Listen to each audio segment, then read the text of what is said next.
Berkorban apa saja, harta ataupun nyawa.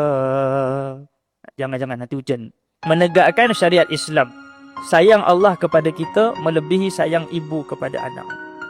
Kadang-kadang kita tak faham kenapa Allah Ta'ala tahan rezeki, Allah Ta'ala tarik rezeki. Dah seronok-seronok dapat motor, dah seronok dapat suami, Allah ambil. Dah seronok dapat isteri, Allah ambil. Dah seronok dapat itu, dapat Allah ambil.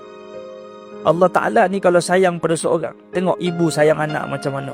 Budak kalau 3 tahun main pisau, biarkan ke dia ambil pisau tu. Anak-anak kita kalau hand setan aja marah kan. Marah kita ambil dia. Teleponan hand setan aja kan. Kalau dia ambil, marah tak budak tu? Marah kan. Macam kita lah. Kita tak tahu. Allah lebih sayang lagi. Allah ambil rezeki daripada kita.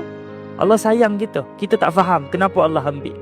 Rupa-rupanya bila Allah Ta'ala ambil, kan, menyebabkan kita jadi matang. Kalau tak dulu masa ada suami yang akan lipat kain, akan buang sampah. Kita buang sampah tak pernah. Sebab apa? Tak pandai. Bila dah tak ada kan, kita boleh buang sampah. Oh boleh rupanya buang sampah sendiri, contoh kan. Dah tak ada siapa nak dikon, contoh kan.